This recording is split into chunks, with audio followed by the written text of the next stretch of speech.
Olá pessoal, sejam todos muito bem-vindos a mais uma live semanal.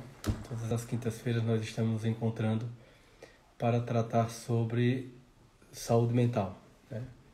E hoje a gente vai ter a presença do professor Roberto Malé, que é meu professor na certificação Ítalo Marcilli, e nós vamos ter a alegria de tratar sobre a relação entre o humor e a saúde mental. Vamos só esperar o professor Malé chegar, que à medida em que ele for chegando, eu vou de imediato convidá-lo. Enquanto isso, vou fixando aqui o tema da nossa live, por saúde mental. O professor Malé já chegou, vou convidá-lo. Vamos ver ele aparecendo aqui. Professor Roberto Malé.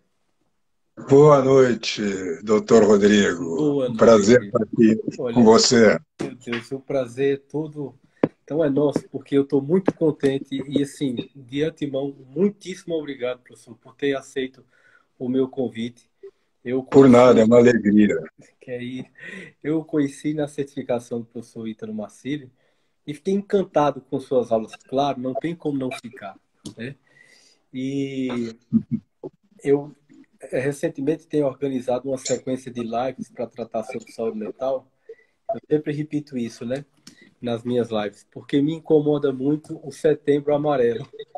E eu tenho uma certa repulsa a essa propaganda desse ato nefasto.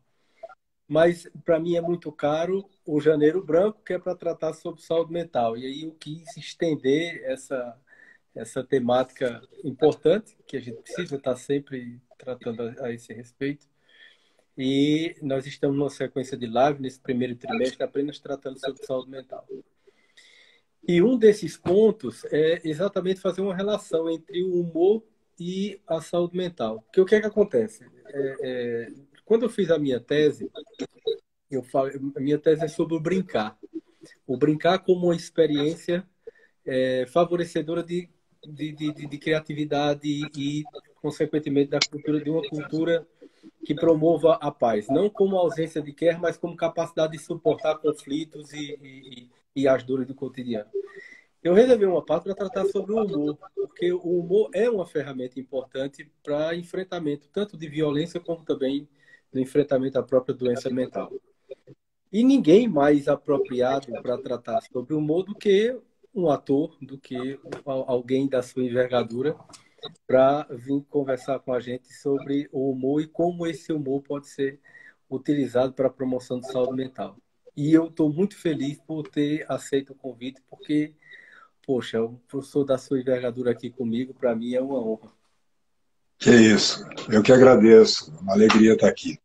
Eu nunca meditei especificamente sobre o tema dessa perspectiva, então, na nossa conversa é que a gente vai poder ir pensando sobre isso, né? Sim, sim, claro. E, e refletindo, porque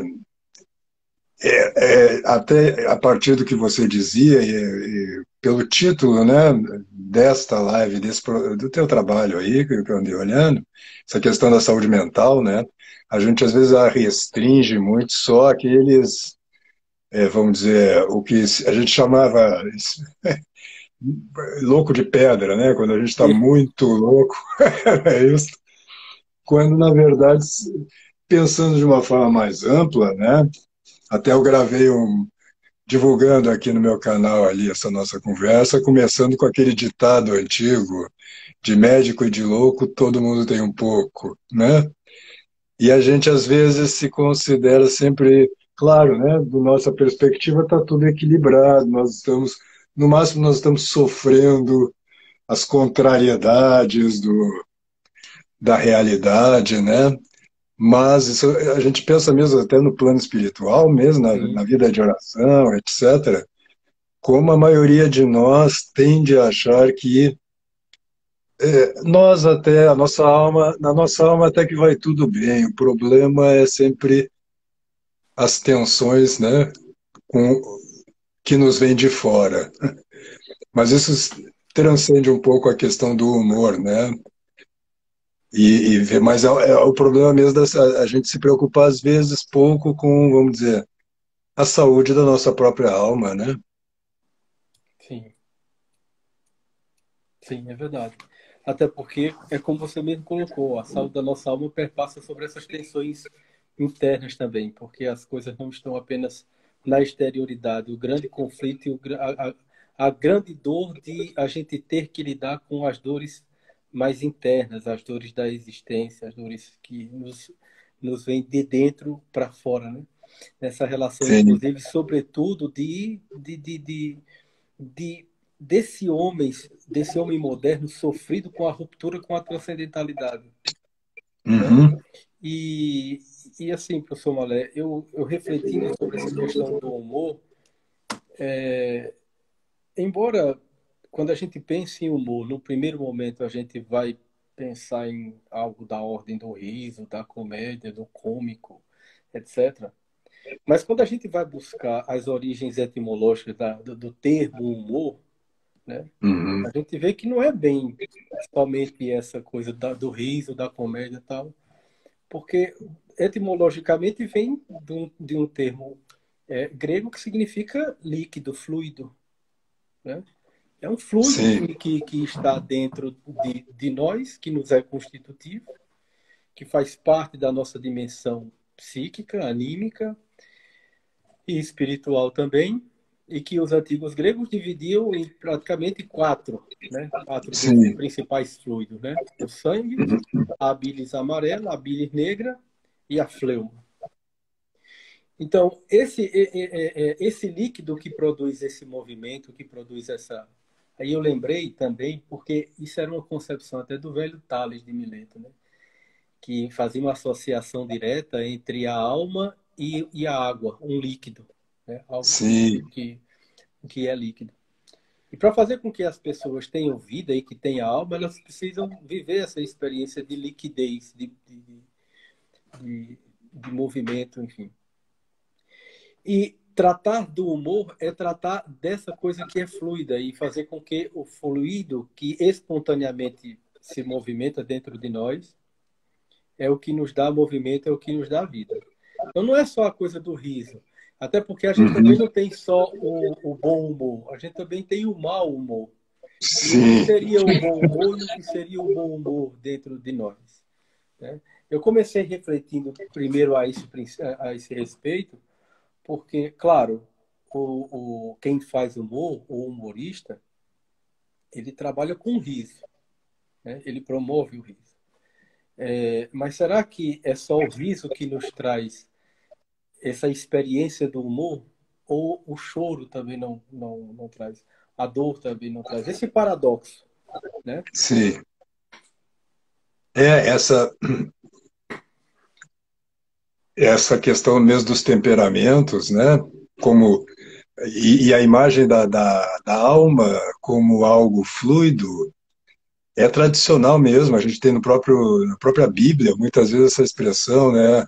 A minha alma se derramou diante de vós, por exemplo, né? Essa ideia de liquidez da alma, né? É algo que está sempre em movimento, né? Como a lua também, né? Que é outro símbolo muito associado com o psiquismo, Sim, porque tá sempre, não tem essa constância solar, né? O Sol é sempre igual a si mesmo, né? Então se associa, né, na astrologia, o espírito ao Sol e sim. a alma, o psiquismo à Lua, né? Então, eu estava pensando um pouco sobre esse tema e também eu vou gravar agora lá por causa desse relançamento do Encontro Sua Própria Voz, um mini curso sobre exatamente o domínio das paixões, o domínio das emoções, Uhum. né? Porque nós somos geralmente vítimas dessas emoções, né? E pensando sobre isto, é, eu estava me dando conta que assim as pessoas são muito, elas reclamam, muitas vezes me perguntam sobre essa como dominar as minhas emoções quando lá no curso mesmo do Ítalo, né? Lá na certificação Sim. uma coisa que deu um nó um pouco na cabeça de alguns é que as emoções não são produzidas por nós, né? A emoção é sempre uma reação, não é isso? A própria Isso. palavra já diz ex movere, né? Nós somos movidos e nós reagimos psiquicamente, né, com certas emoções, né? São Tomás de Aquino diz que são 11 as emoções fundamentais, né? E quando a gente diz isso, a primeira coisa também que as pessoas tendem a pensar, eu mesmo tendo a pensar, se não refletir sobre, é que essa reação do psiquismo é aos acontecimentos externos. Mas, na verdade, também aos nossos pensamentos, as nossas compreensões e como é que se diria isso? Ignorâncias, ou assim, má interpretações, né? Visões equivocadas sobre determinadas situações também provocam emoções.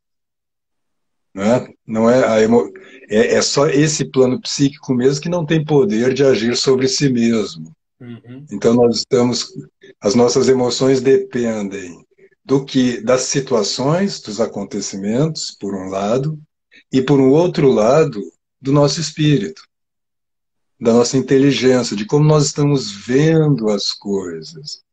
Quantas vezes, por exemplo, nós nos perturbamos psiquicamente, ficamos, né, abalados por um acontecimento que nós estamos entendendo mal.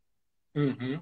Né? Nós estamos projetando determinada intenção, por exemplo, no nosso interlocutor, no nosso companheiro, enfim, e reagimos emocionalmente mal a essa situação por um erro de avaliação, não é?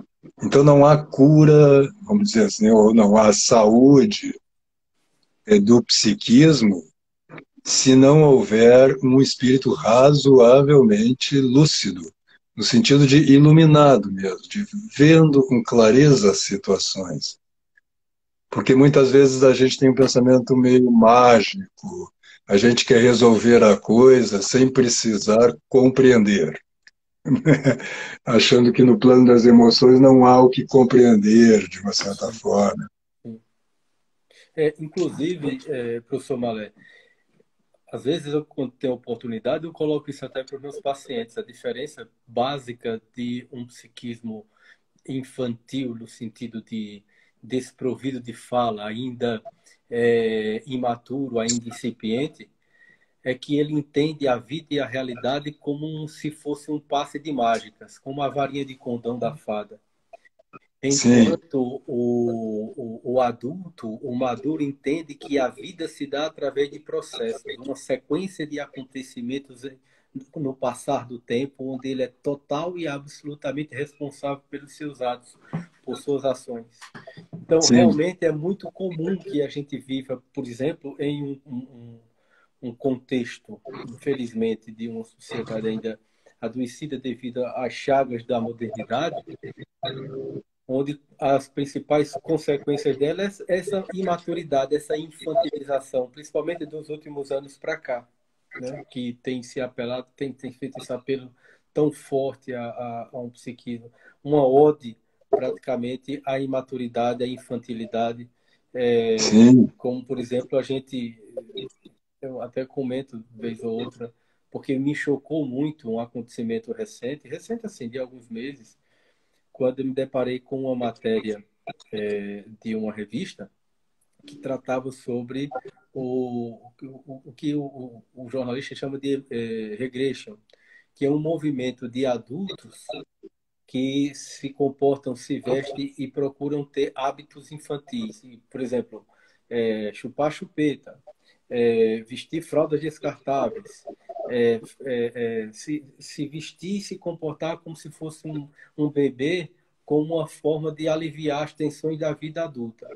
Então, quer dizer, é uma pessoa que nitidamente demonstra uma fragilidade muito grande do ponto de vista emocional, de ter que lidar com a vida da qual ele está inserido, mas ao mesmo tempo foge dela. E foge para um mundo infantil. Interessante, não é para um mundo lúdico. Porque na ludicidade, no brincar, há muita criatividade e maturidade. No brincar, Sim, a gente ri e chora, porque é um encontro paradoxal. A experiência do brincar ela é muito rica, porque ela é muito criativa. E o brincar não é uma exclusividade da criança. A criança brinca, o adulto brinca, independente da idade, brincar, mas não é voltar à experiência criativa que existe no brincar infantil, mas é voltar para a imaturidade infantil. Quer dizer, são sim. pessoas que não estão afeitas a viver, a experienciar, a maturar suas emoções, nem tampouco pensar nos seus humores, porque tanto a emoção quanto o humor são estados da alma, são estados emocionais. Só que uma é mais, vamos dizer assim, aguda, né? Como, por exemplo, é o caso da emoção. Você está triste, então você está alegre, você, sei lá, o seu estado naquele momento emocional de momento, em função de uma reação, como você mesmo colocou. Diferente do humor, o que é algo mais perene. Por exemplo, um quadro depressivo, um quadro, vamos dizer assim, mais apático. Isso diz respeito ao humor, que as pessoas, que os antigos associavam a fleuma, algo mais apático, né? É mais Uhum. perene e não é de imediato. Porém, são formas de você lidar com o estado da alma, com o estado do espírito. Lidar com as emoções não é algo fácil. Lidar com o humor não é algo fácil. É algo difícil. Mas necessário para a nossa saúde mental, porque se nós não trabalharmos bem a nossa experiência de humor e achar que o humor é só riso, porque existe um paradoxo, inclusive, o senhor certamente sabe muito mais do que eu, de que muitos humoristas padecem, por exemplo, de sofrimentos profundos da alma, como depressão. Né? Sim. Aquela música Il Palhaço, né? Que diz, ride palhaço, Uhum. ride da dor que te envenena o coração. Então, isso é muito presente na vida dos humoristas, um quadro de humor depressivo. Né? Então, não é porque você é humorista, não é porque você faz isso que você está blindado de se trabalhar as suas emoções e está blindado de padecer dessas emoções. Às vezes até o contrário, né? Exatamente o cara tem essa profissão, se dedica um pouco a isso como uma compensação, né, da sua depressão, né? Sim, Uma maneira de, né, da gente mudar de conversa, vamos dizer assim, né? Fingir que nada está acontecendo, porque tem essa característica.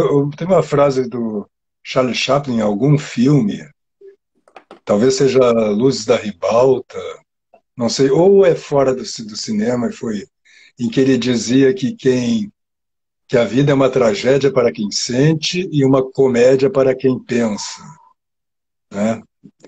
E porque o riso, né, ele sempre é resultado de uma espécie de destaque, né, de separação do objeto do riso. Você sim, não ri daquilo com o que você tem empatia, né? O riso ele nos coloca numa situação de observação isenta, vamos dizer assim, né? E hoje em dia eu acho fundamental recuperar isso aí, porque hoje em dia você, né, tem esse fenômeno aí do cancelamento, sim. né, e que já vem há alguns anos, e que os humoristas são exatamente as vítimas disso aí, porque sempre que você faz uma piada, há essa separação e, portanto, você está olhando, vamos dizer, para a vida sem envolver-se com ela, né? E com essa ideia também do, assim, que o pessoal chama de mimimi, né? Que é um excessivo, eu acho que tem a ver com essa da infantilidade que você dizia, né? Hoje em dia, as pessoas estão todas é exagero, mas uma grande maioria centradas no seu próprio ego, né? A avaliação que elas têm da realidade depende do quanto a realidade está satisfazendo seus desejos, as suas expectativas, mas num nível muito baixo, no nível corporal mesmo, né? Tem que tudo estar gostoso, né? Outro dia eu dei uma aula a partir daquele livro do Louis Lavelle sobre a dor e o sofrimento, que é um livro maravilhoso, em que ele dizia justamente que o prazer físico, não é? Ele nos dispersa e adormece, não é? Claro, então, de uma certa forma, o prazer físico né, a gente descansa de si mesmo, da responsabilidade que, como você apontava, de tomar a nossa própria vida nas nossas mãos e colocá-la a serviço de algo que é maior do que nós mesmos. É Uhum. isso, é isso que hoje em dia saiu do horizonte. Você vê, às vezes, pessoas mesmo assim, adultas, né, com profissões importantes, enfim, mas cuja perspectiva é muito individualizada. Elas estão pensando nos seus objetivos pessoais e dane-se, não é só o mundo e as outras pessoas, mas a própria realidade. Isto aí é assim, é o caminho para a neurose, Uhum. evidentemente, né? Sim, sim, sim. Não tenha dúvida. Porque não deixa de ser também uma destituição de si. Claro, Quer dizer, claro. como você disse, não é só dane-se o mundo, dane-se o outro, dane-se a realidade, dane-se a si mesmo. Quer dizer, é alguém Sim, completamente esvaziado de si. É alguém que não se percebe enquanto uma unidade psíquica agente no mundo. Então, obviamente sim, que há um sujeito profundamente adoecido nessa perspectiva, e infelizmente, não são poucos e ocupam posições importantes, né? claro. Por isso que aquele livro de Andrei Lobachevsky, né, o Ponerologia, dos psicopatas no poder, tá cheio. Tá cheio Sim, disso. São pessoas adoecidas que estão aí em posições importantes, né? Fazendo exatamente esse movimento de cercear, de cancelar, de destruir qualquer possibilidade de expressão espontânea do humor, sim, né? Daquele humor que promove a vida, de que promove o movimento, do humor que tanto promove o riso, como também promove o escárnio. O escárnio no sentido de você zombar, de você desprezar aquilo que merece ser zombado e desprezado. Por exemplo, a sim, tirania de um tirano. Não existe nada mais esvaziador de poder de um tirano do que o escárnio público. Você ri da cara dele sim, e de expor a ele, principalmente, a sua impotência e a sua incapacidade diante de uma personalidade forte. Né? Ele se sim, vê completamente impotente. Quer dizer, a única coisa que ele vai conseguir é a destruição daquela outra pessoa e não a ação dela, porque a ação dela é indestrutível, que é uma ação de uma personalidade forte diante de um ato de tirania. Então, zombar, desprezar, afastar-se daquele objeto, vamos dizer assim, patogênico, seja do ponto de vista interno, seja do ponto de vista externo, é um elemento de humor e que é importante que a gente cultive isso como uma possibilidade de não só de reação, mas de ação diante de algo mal, de algo ruim, né? sim, Por isso que a importância de se colocar o humor numa posição de destaque quando a gente vai falar de saúde mental. Esses dias eu estava colocando, durante uma live dessas quintas-feiras, colocando que uma das principais sinalizações de que o nosso paciente está evoluindo no seu quadro, evoluindo positivamente, é quando ele começa a rir dos próprios sintomas. Quando ele começa a rir da, da, da, das suas dores.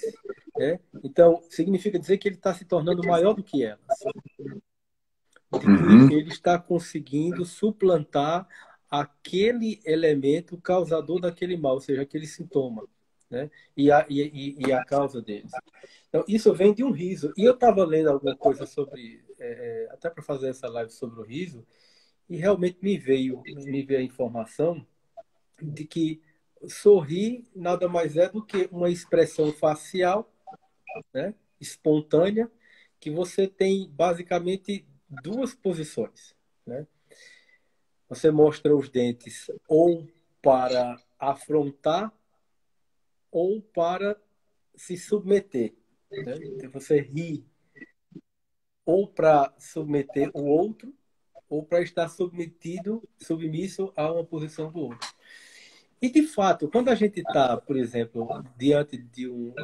nós estamos no teatro, que nós rimos, né? Estamos ali no lugar, né, onde se contempla, onde se vê, e a gente é tomado por algo que nos faz rir espontaneamente, nós não deixamos de estar nos submetendo àquilo e nos deixando dominar por emoção, àquilo que é trazido pelo humorista, né?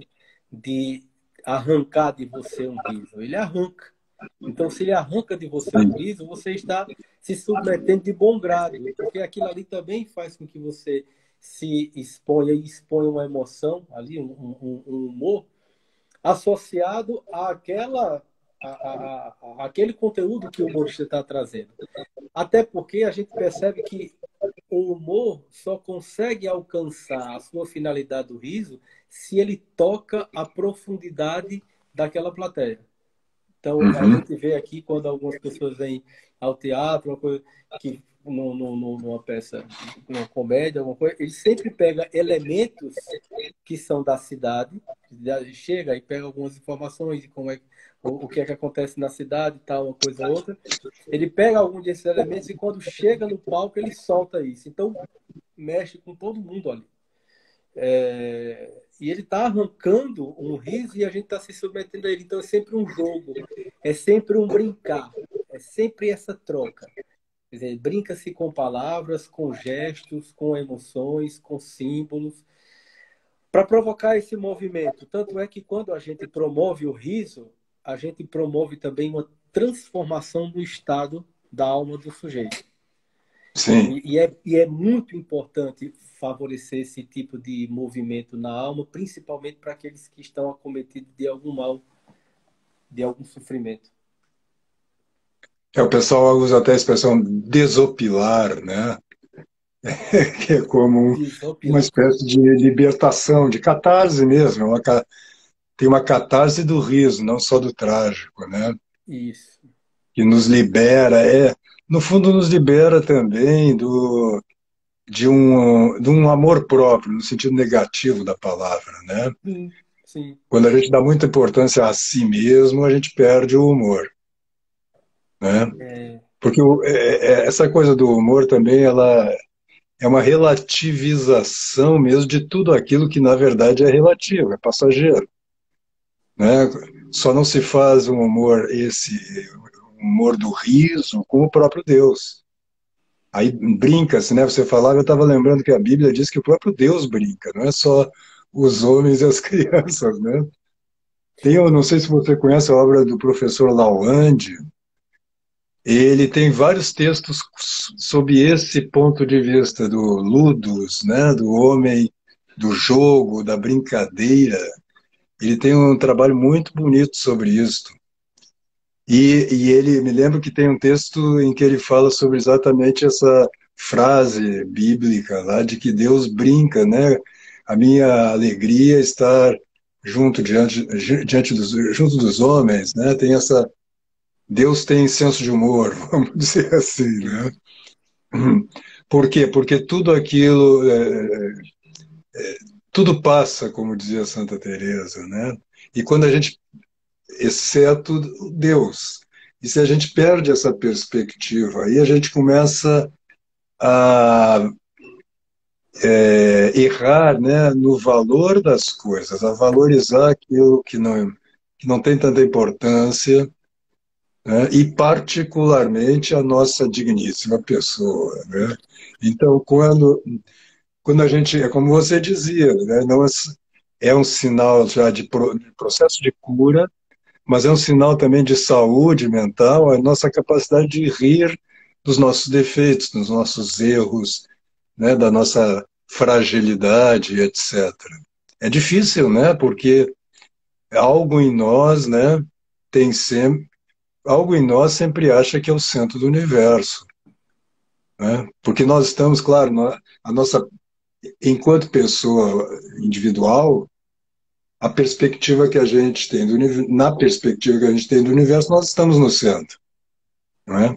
Sim. É o amor que nos liberta disso, porque a gente percebe que você, minha mulher, meu filho, todos eles também têm a sua perspectiva individual, né? E na medida que nós nos comunicamos, nós literalmente tornamos comum as perspectivas e vamos tendo uma visão mais ampla do universo e não restrita ao nosso olhar, que é sempre precário, particular mesmo, né? Em comparação com o universal. Outro dia eu estava falando com o padre Luiz Filides e ele me deu uma informação que eu não tinha sobre as ovelhas, né? Pensando na imagem bíblica, né? Em que Cristo sempre se coloca como bom pastor, Bom, pastor. os pecadores como ovelhas. E ele me dizia que a ovelha, segundo ele, depois do dilúvio, depois da Arca de Noé, não sei de onde ele tirou isso, estou para perguntar para ele. A ovelha ela só enxerga 1 metro. Por isso, quando a ovelha está perdida, ela está literalmente perdida, porque ela não tem orientação. Uhum. Ela precisa da voz do pastor, é a voz, veja, Tá vendo? né? Ou seja, a voz da própria realidade, né? Isso. Que nos oriente, porque nós somos como as ovelhas. Nós vemos a realidade, mas nossa visão é muito estreita. Nós não conseguimos, né? O Viktor Frankl fala bastante sobre isso também, né? Sobre a questão que o sentido, né, vem da própria circunstância, vem da própria realidade, que não adianta a gente tentar fabricar, porque o nosso olhar é parcial, Sim, né? sim, é verdade. E eu lembrei, inclusive, de sua primeira aula na certificação, quando você foi falar sobre a persona, sobre a máscara, sobre a personalidade, e trouxe o sentido etimológico da palavra personalidade, de personare, de fazer com que o som ressoa através das máscaras. E é Ah, interessante quando a gente pensa na ideia da voz do pastor, né? De ressoar a voz do pastor para as ovelhas, né? Da voz, da fala, da palavra, do verbo, do logos, né? Que alcança a dimensão simbólica e a dimensão psíquica e resgata as ovelhas perdidas, né? E, consequentemente, a gente pensar no resgate da interioridade, da intimidade, da saúde sim, psíquica dos sujeitos. Isso realmente é importante. E assim, professor Malé, eu queria voltar a um outro ponto que o senhor até colocou há pouco, e que eu penso que seja importante fazer essa ressalva também, da, da ideia do sofrimento, né?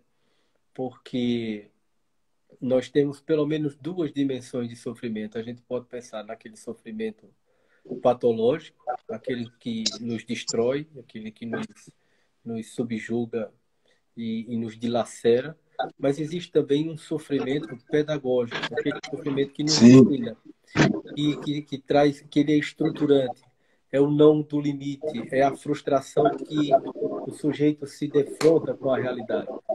E aí fazer uma ligação com o que o senhor também colocou a respeito da importância de rirmos de nós mesmos, enquanto percebendo a nossa limitação, a nossa pequenez, a nossa incapacidade e, ao mesmo tempo, a nossa fantasia de divino, né?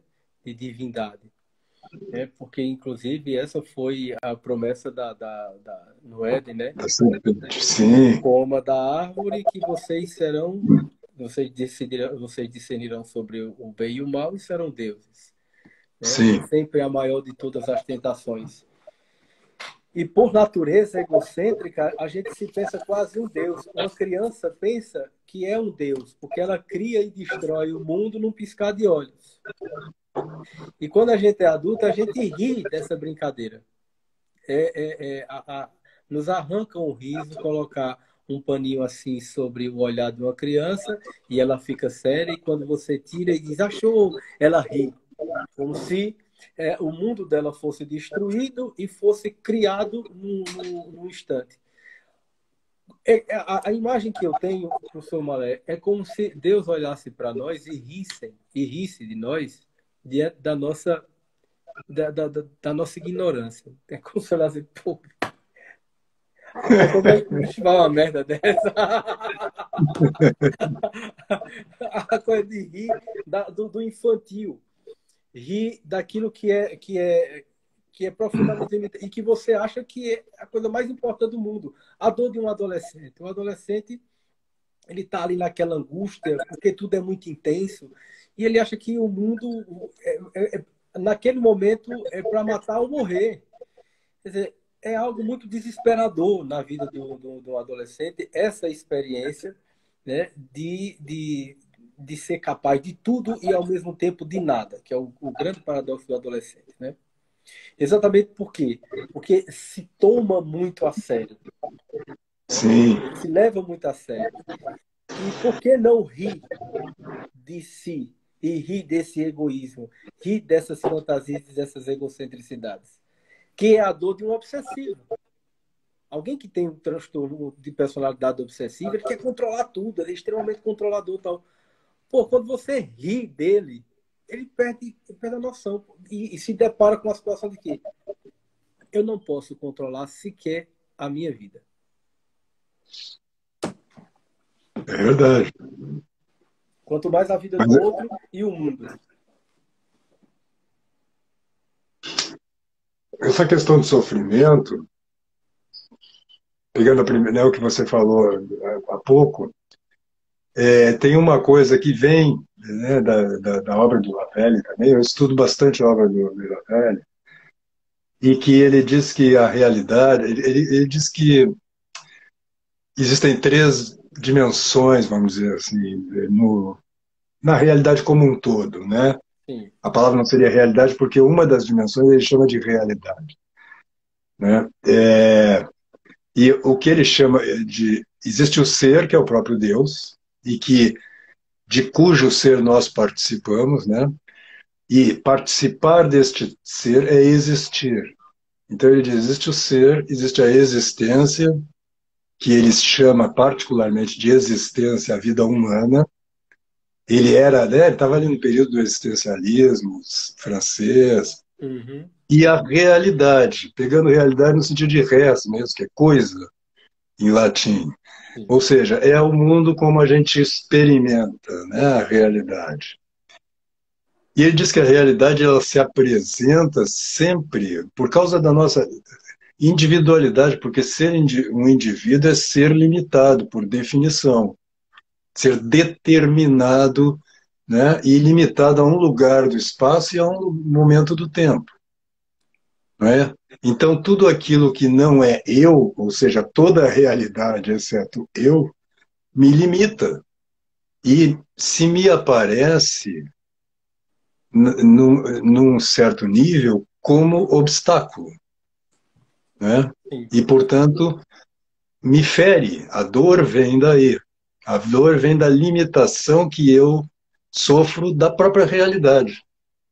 Né? Ele faz uma distinção entre dor, que é, vamos dizer, o fato físico, e o sofrimento, que é tomar posse dessa dor, seja positiva ou seja negativamente. Sim. Né? Quando eu vejo essa dor como minha, agora eu já a sofro. Né? E que o sofrimento negativo é aquele que não vê, que vê esse obstáculo que se apresenta puramente como um obstáculo, como algo intransponível e que me limita. Mas, na verdade, o obstáculo é uma oportunidade de crescimento. Uhum. Se não houver, como ele mesmo lá dizia, né, citei há pouco, ele dizia, o prazer, ele nos dispersa e adormece, né? Pelo contrário, o sofrimento, ele nos desperta, né? E nos integra, né? Você só descobre a sua interioridade. Note que quando a gente sofre, a gente capta mais vivamente a nossa solidão, não é? A nossa interioridade, né? Então, os obstáculos da vida, se não houvesse obstáculos, nós permaneceríamos sempre iguais ou iríamos piorando, porque iríamos nos dispersando e deixando de ter uma unidade, né? Sim. Então, essa tensão com as dificuldades é fundamental para que a gente vá atualizando as possibilidades que estão em nós mesmos e que estão adormecidas e pedem para ser despertas, não é? Toda vez que nós nos defrontamos com alguma limitação, ou seja, algo que eu poderia ser e ainda não sou, Sim. e que de uma certa forma a realidade está me oferecendo, Sim. né? Exato. Na medida que a gente consegue começar a trabalhar com os acontecimentos, com a nossa vida, desta maneira, você vai tendo uma perspectiva mais alta sobre ela, que é exatamente a perspectiva que permite um bom humor. Sim. Não é? Porque você agora está compreendendo, não é, que todo esse jogo de tensões que gera dor, sofrimento e prazer também, faz parte, vamos dizer assim, quase que a gente poderia dizer, do cenário. Não é? E, e tudo isto coopera, como diz São Paulo, tudo coopera para o bem daqueles que amam a Deus. Quando você começa a perceber isto, você começa a ter o bom humor, porque aconteça uma coisa agradável, aconteça uma desagradável, ambas não chegam a desequilibrar a sua estrutura psíquica, porque você tem um centro que é solar e Isso. não, né, Solar. e que portanto está acima das nuvens, né? Então, você não se deixa levar, tomar por por esses acontecimentos. Porque não é só o que é negativo que nos aliena, pelo contrário, pelo que diz o Lavelle, e eu concordo com isso, o que é agradável é pior nesse sentido. Não é? Quantas vezes a gente perde assim meia hora, uma hora da nossa vida só sentindo a agradabilidade da luz do sol, né? Enfim, ou a qualquer outra coisa, né? Onde a gente descansa, né, da responsabilidade de existir, Sim. né? Sim. Então eu vejo que não há domínio, eu sempre faço essa distinção, né? Eu acho que lá também na certificação eu falei, entre controle e domínio. Você tem que dominar as coisas, mas não controlá-las, porque não tem como controlar o seu psiquismo. Mas você pode ser senhor dele, ou seja, por mais que você seja abalado no plano psíquico, tem uma outra dimensão, né, que coloca isso no seu lugar e percebe que nada está perdido, né? Sim. Só está perdido aquilo que você desperdiça, Sim. né? É. Inclusive, o próprio Viktor Frankl falava sobre essa dimensão que ele chama de dimensão noética, que é a única dimensão humana que é inalcançável ao patológico, à Sim, doença.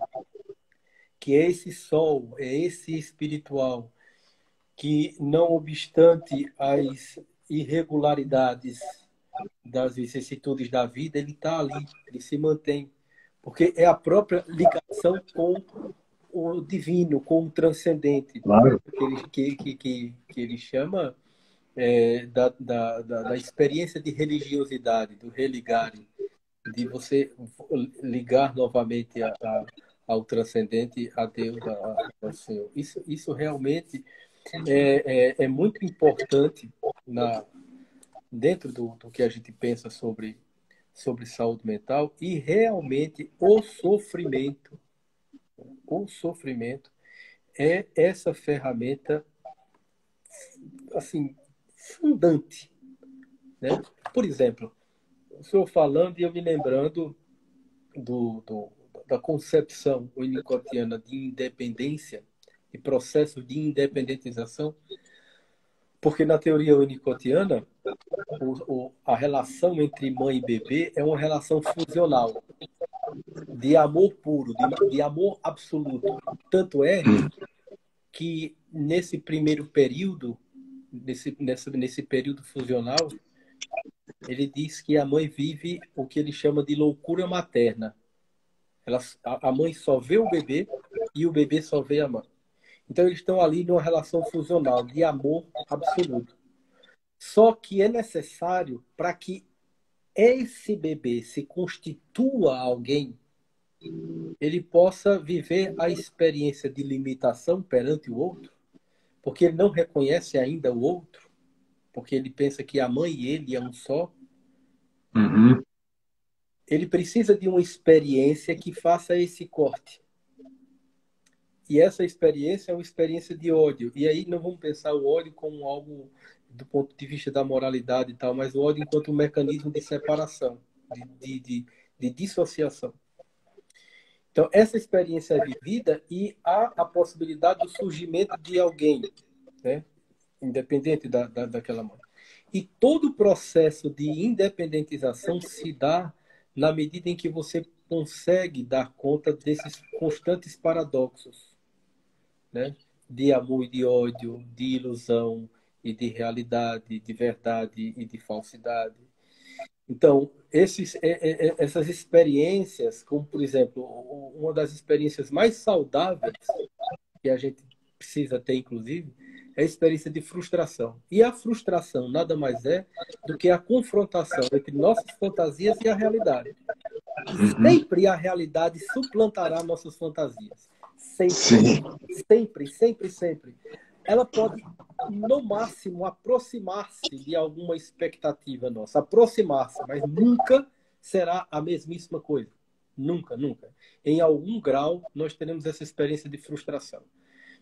Essa experiência de frustração, dia após dia, momento após momento, está jogando na nossa cara todos os dias: você não é Deus, você não é Deus, você não é Deus, você não é Deus, você não é Deus.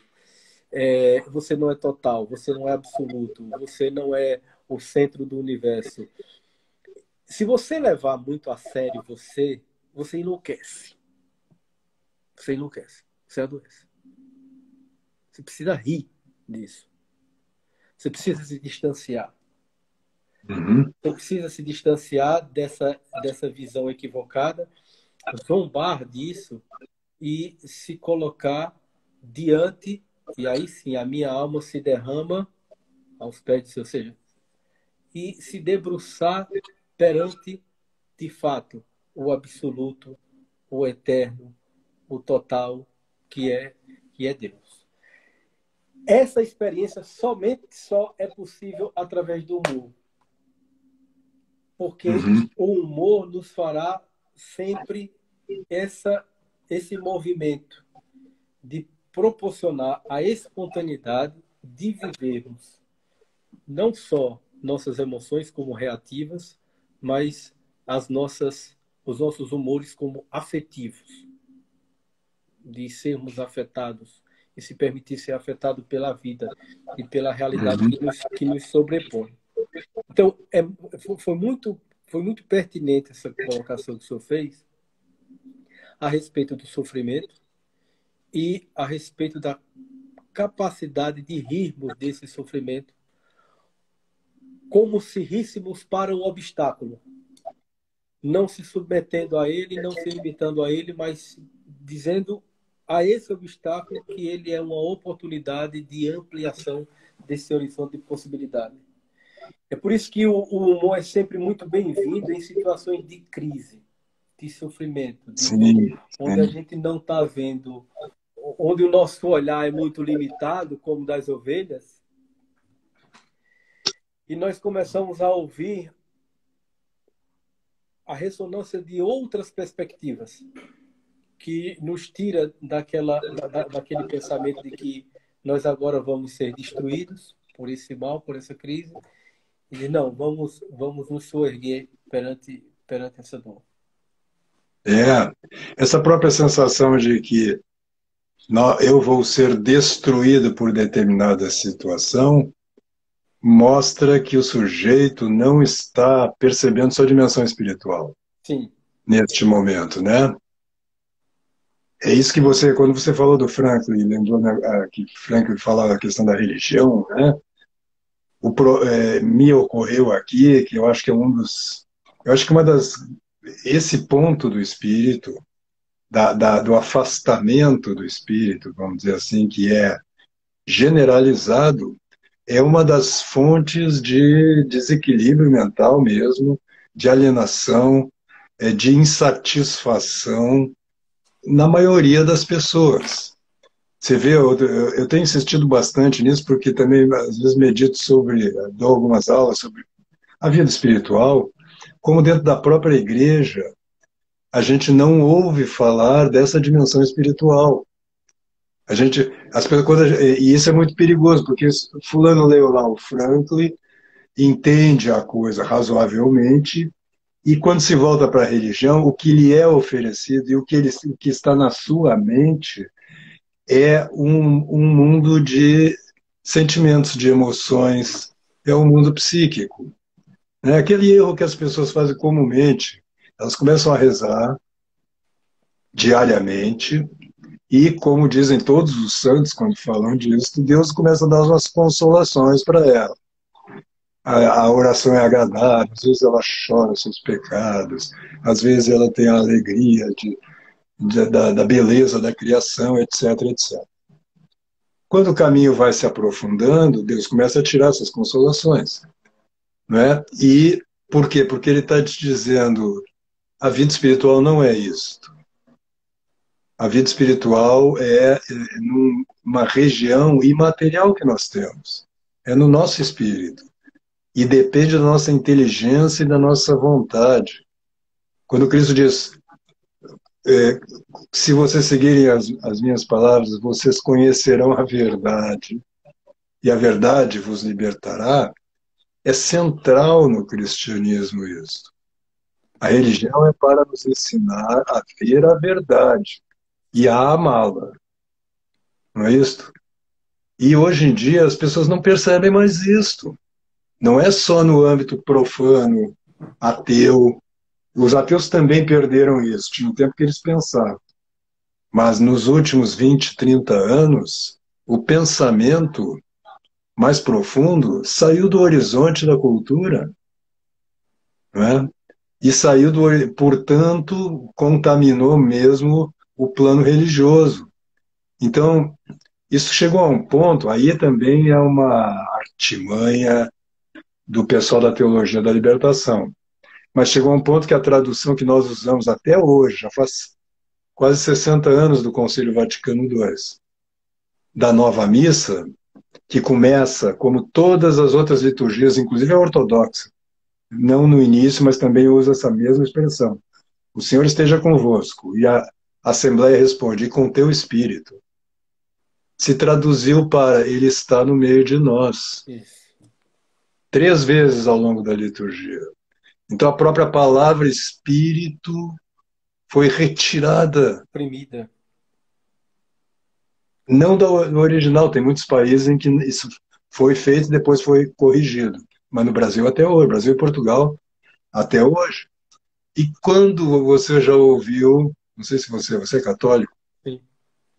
Quantas vezes você ouviu num sermão o sacerdote falar sobre o espírito, falar sobre a inteligência? Muito pouco. A gente ouve às vezes porque a gente é seletivo, já vou lá naquela missa, lá no outro lado da cidade, porque lá tem um... Né? Então, a vivência da própria religiosidade, na vivência da religiosidade, desapareceu a dimensão espiritual, isso é gravíssimo. E aí a gente não tem mais o humor, mas aquela alegria alienante, né? Que é a alegria da festa, né? Aquela alegria que diz, como é que diz o Lavelle, que dispersa e adormece. Sim, A pessoa vai à missa, se sente muito bem, canta, dança, bate palma, e depois continua a sua vida igual. Aquilo não tem uma repercussão mais profunda na sua vida, né? Então é preciso, eu acho assim, urgente recuperar a inteligência, o ato de entender.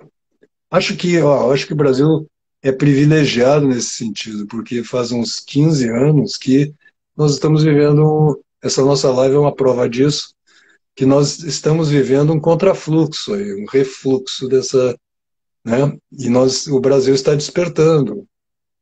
Cabe a nós mesmo, né, favorecer isto aí, porque as pessoas estão se dando conta de que não há salvação. Saúde e salvação é a mesma coisa, né? sim, A sim. palavra é a mesma, salus, né? Salvos, Não há, exatamente. Exatamente. não há, Perfeito. não, não há salvação fora do mundo da inteligência e da vontade, né? Perfeito. Perfeito. Perfeito. E é interessante por isso que é, é uma exigência do bom humor a inteligência.